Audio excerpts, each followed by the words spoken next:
Salut à tous, j'espère que vous allez bien, j'espère que la situation n'est pas trop compliquée pour vous. Nous, on essaye de survivre, on est là, on est au garage. Je me suis dit, je vais vous faire une petite vidéo trucs et astuces. J'ai réuni quelques petites idées qui me trottent dans la tête. J'ai 2-3 abonnés qui m'ont soufflé de quelques idées aussi. Donc voilà, les gars, je vous ai fait 5 petites astuces et j'espère que ça va vous plaire. Alors, l'astuce numéro 1 de cette vidéo, ça se passe au niveau moteur. Alors là, on est sur la Gucci avec le moteur Kawa, mais sur la plupart des moteurs, c'est la même chose. Tu vois, quand tu as souvent les carters moteurs, les deux demi-carters, quand ils sont serrés ensemble, c'est très souvent des vis comme ça, tu vois, tête cruciforme. Ouais. Et en fait, si tu viens avec un tournevis cruciforme classique, souvent, on n'a pas le bon. Et souvent, ce qui se passe, c'est que tu foires la tête de la vis et t'arrives pas à démonter le truc, tu vois. Du coup, ce que je conseille, c'est de prendre un tournevis à frapper comme celui-là. Donc tu vois, t'en trouves dans la plupart des magasins de bricolage et tout. Celui-là, t'as la boîte avec plein de douilles et tout. Tu viens, tu prends ton bon embout. Donc celui-là, c'est celui-là. Et en fait, si tu veux, le fait de venir frapper ta tête de vis, là, tu vois, ton filetage, ça va entre guillemets le décoller un petit peu, tu vois. Et normalement, si tu fais le truc correctement, ça sort tout seul. Et voilà. Tu vois, 2 petits coups. Sans forcer, et voilà. Et ça évite justement de foirer les têtes de vis. Et du coup, t'as les embouts. Ouais, t'as vraiment tous les embouts. Hein. T'as pas que cruciforme. T'as pour tout type de tête. Ouais, après, voilà, tu peux le faire sur tout type de tête. Tu vois, par exemple, du torse comme ça, ça pète assez souvent, tu vois. Ouais. Donc, faut pas hésiter. Ou même, après, bon, là, c'est un tournevis à frapper, tu vois, c'est un truc avec un repère et tout. Mais même si vous n'êtes pas équipé de vrais tournevis à frapper, vous pouvez prendre les tournevis, tu sais, tu as des tournevis où au cul là, tu as une partie en métal. Ouais. N'hésite pas, même si c'est pas voilà, c'est pas top, n'hésite pas quand même à taper un petit peu dessus. Si tu n'as pas de tournevis à frapper, en tout cas, ça t'aidera à enlever ta vis. Deuxième petite astuce, donc là on intervient sur une Renault Clio, tu vois, qui est quasiment neuve. Ça se passe au niveau du plastique là.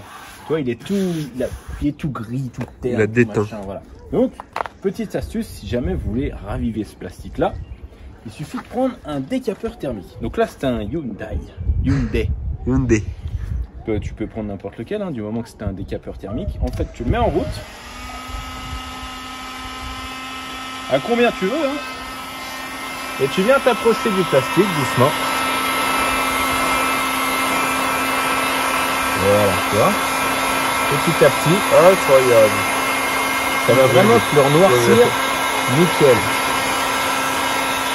Lâche pas là, hein, c'est chaud. Pas trop chaud. Voilà, tu fais tout ton petit plastique comme ça. Faut pas s'approcher trop près, faut pas faire fondre le plastique non plus. Je vais te faire juste une petite partie.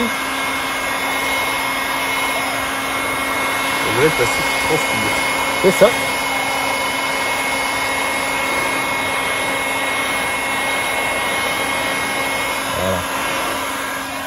Et là, tu te rends compte vraiment de la différence. Bah ouais. Et ça te redonne vraiment un petit coup de jaune à ta voiture. Ça tu te peux le faire ravive sur les baguettes et tout. Et puis même si tu vois, si tu as de la carrosserie à côté, c'est pas gênant pour la carrosserie. Tu vois,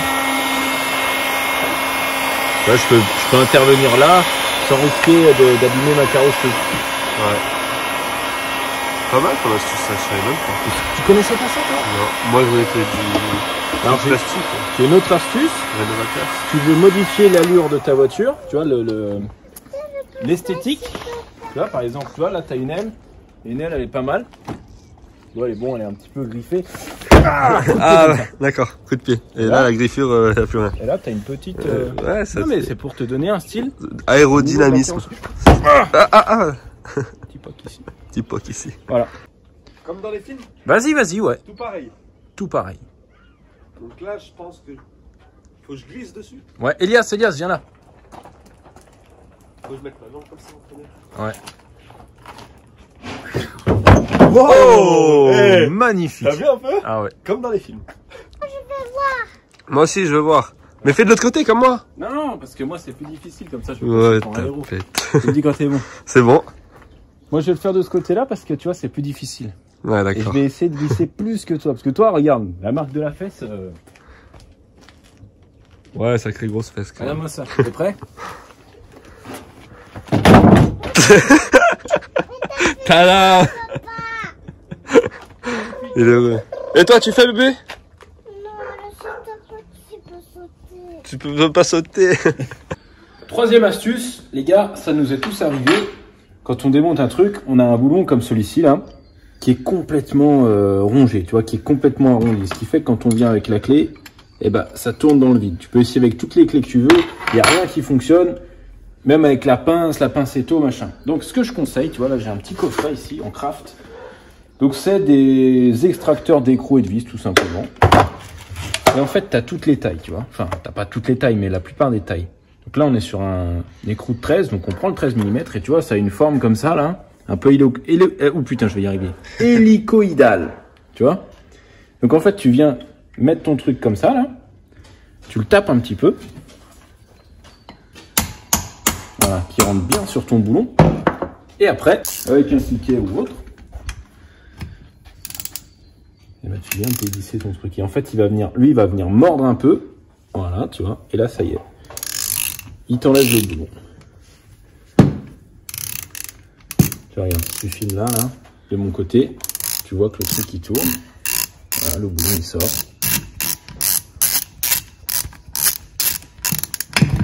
Et il est pris dedans, tu vois. Il est vraiment pris dedans. Voilà. En fait, ça vient vraiment le coincer. Et ça m'a sauvé la vie vraiment plus d'une fois. Donc ce petit coffret là, en craft, il est assez cher.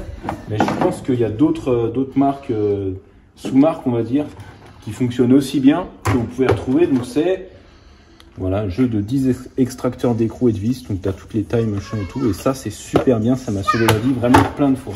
Et même écrou rouillé et tout machin, oh, ça fonctionne bien. Quatrième astuce, les amis, ça se passe à ce niveau-là. On a tous une voiture qui a des jantes qui se salissent avec le temps, sauf ceux qui ont des caisses neuves. Ouais les gars, vous avez des jantes neuves, c'est super. Ou sauf ceux qui vont au lavage et qui prennent le petit truc là exprès pour les jantes. Ça marche bien ça. Mais bref, la plupart d'entre nous, on a tous des jantes peut-être pas aussi dégueulasses que celle-là, parce que là ça craint. Mais ouais, là elles sont vraiment très très sales, tu vois. Et en gros, quand tu nettoies les jantes, tu as toujours un reste. Tu sais, il reste toujours cette fine couche là que tu n'arrives pas à te débarrasser. Et bah pour ça les amis, je vous conseille le décap four, le nettoyant pour four. En gros, faut pas avoir peur. Mélange bien, c'est comme la peinture ça. Hein. T'en mets sur ta jante, voilà comme ça. Je vais te faire qu'une partie de la jante, je vais te faire une moitié de jante. Faut pas avoir peur, t'en mets vraiment une bonne couche.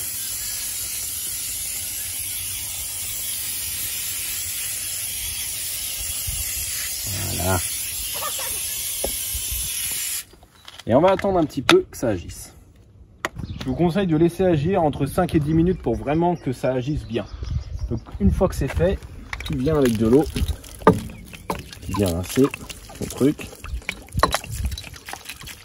Voilà.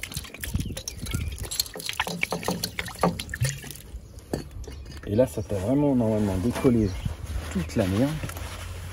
Et voilà, t'as plus qu'à venir. Et suivre.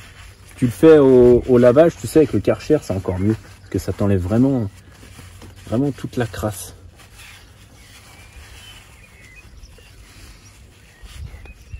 Même, tu vois, même les petits points, là, je sais pas si tu vois bien avec le téléphone. Mais ça, c'est souvent ce qui est le plus dur à ravoir. Les petits, tu vois, les petits points là, qui restent tout le temps.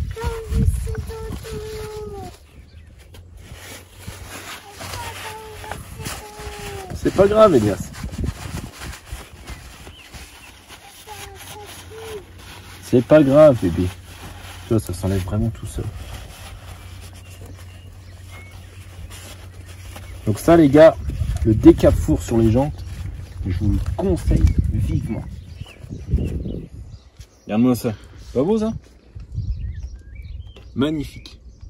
Bon, là, je te le fais vite fait, mais c'est merveilleux. Alors, la cinquième astuce, ça concerne les pneus. On est tous tentés d'acheter des pneus un peu d'occasion, ce qui est pour moi une bonne chose parce que les pneus, si tu vas en concession, en magasin et tout, ça vaut vite une blinde. Et il y a vraiment beaucoup de gens qui vendent des pneus d'occasion sur le Bon Coin, Marketplace et tout.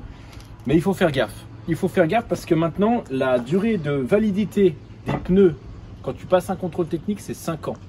Et ça, les gens, ils ne le savent pas forcément. Et surtout, quand tu vas acheter des pneus d'occasion, que ça soit le vendeur ou l'acheteur, hein, on n'est pas forcément au courant, tu vois. Et ben, tu peux le vérifier directement sur le pneu. Tu vois, là, c'est un pneu Hankook. Tu vérifies, ouais, il est en super état, machin. Donc ceux-là, je pourrais les mettre sur le bon coin, tu vois. Je sais que je les vendrais facilement, sans problème, parce que de 1, c'est une bonne marque, de 2, ils sont en bon état et tout. Sauf que, regarde, je te laisse regarder. Donc, c'est les deux mêmes pneus. Tu regardes des deux côtés. Et sur un des côtés, tu as une petite inscription comme ça. Souvent, tu as 3 lettres. Donc là, c'est BVH. Je ne sais pas à quoi ça correspond. Et ensuite, tu as 4 numéros comme ça. Là, 07, 08. Ça veut dire que ce pneu-là, il a été fabriqué la 7e semaine de l'année 2008. Donc, en gros, ce pneu, il a presque 12 ans. Donc, si tu montes ce pneu-là, déjà, tu as des risques pour toi parce que le pneu, il est, tu vois, il est dur, il doit être craquelé, enfin voilà. Tu as des risques que le pneu explose, qu'il soit à plat, qu'il craque, enfin tout ça pour toi. Mais surtout, tu as des risques, si tu te fais contrôler par la police, d'avoir une amende. Je ne sais pas si eux, ils peuvent le vérifier, mais je préfère prévenir. Mais surtout, tu as un risque que ta voiture, au contrôle technique, elle soit recalée. Donc, tu auras acheté des pneus pour rien, tu les as fait monter pour rien. Donc, il faut vraiment faire gaffe à ça. Et ça, c'est marqué sur tous les pneus, hein. Que ce soit moto, quad, voiture et tout, tu fais attention, tu regardes bien des deux côtés. C'est souvent près du... Donc sur le flanc ici, près de l'endroit où tu as la jante, et il y a toujours un petit renfoncement comme ça, et tu as 4 numéros. Tu peux pas te tromper normalement. C'est vraiment 4 numéros. Et si tu as des numéros de fou, genre... je vais te dire un truc genre 86 machin, ça doit pas être les bons numéros, sauf si ton pneu est de 86, mais ça m'étonnerait. Donc ça les gars, il faut faire gaffe. La dernière les gars, la dernière de cette vidéo, c'est sûrement la plus MacGyver de toutes. Je vous explique. Admettons, c'est une technique qui m'a sauvé la vie pas plus tard que hier. Admettons, vous faites tomber un truc dans un moteur ou dans une bouche d'égout. Je sais pas si tu vois bien là, Brabus, mais dans la bouche d'égout là, j'ai fait tomber une rondelle tout à l'heure. Tu la vois ou pas? Ouais, on la voit là. Pas très bien, mais voilà. Donc je dois récupérer cette rondelle. Sauf que j'ai pas d'aimant. Ou alors j'ai des aimants trop gros. Comment faire? C'est très simple. Prenez... Alors moi j'ai une vieille voiture pourrie de merde que je m'en fous qui va partir à la casse. Mais vous pouvez prendre ça dans un poste ou n'importe où. Je vous explique.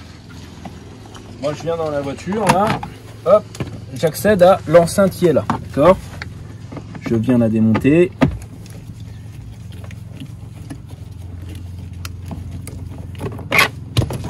Voilà. Je prends cette enceinte. Si j'y arrive. Voilà. La partie qui va nous intéresser, les amis, c'est ça. Ça, c'est un aimant. Alors, en gros, là, on va casser le truc. Bon, il faut soit une chaîne IFI qui est morte ou un poste radio qui est mort. Enfin, voilà, vous avez compris l'idée, quoi. Donc, tout ça, on peut déchirer. On s'en fout, ça nous intéresse pas. On va prendre un marteau. Donc tu prends ta vieille enceinte qui ne fonctionne plus. Tu casses, voilà, pour récupérer ceci. Et ceci est un aimant. Donc ceci, normalement, tu peux le casser. Attention les yeux. Comme par hasard, celui-là, il se casse pas.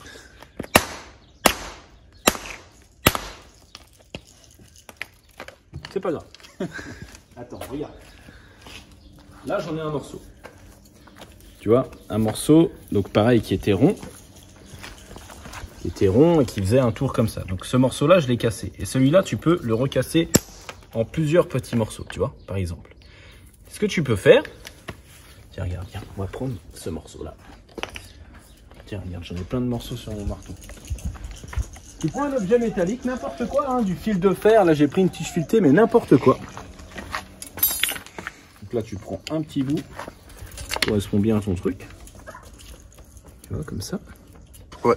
Ce qu'on va faire, c'est que je vais mettre une vis, voilà, pour que ce soit plus évident, pour que vous voyez mieux que je viens avec mon aimant. Hop là. Et voilà. Tu vois, pas beau ça? Magnifique. Et ça peut te sauver la vie. Tu prends un vieil aimant, un vieux truc. Tu vois, ça marche. Hop. Donc voilà les gars, c'était la dernière astuce de cette vidéo.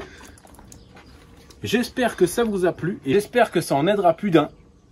En attendant, restez confinés chez vous, prenez soin de vous et de vos proches. À très bientôt sur la chaîne.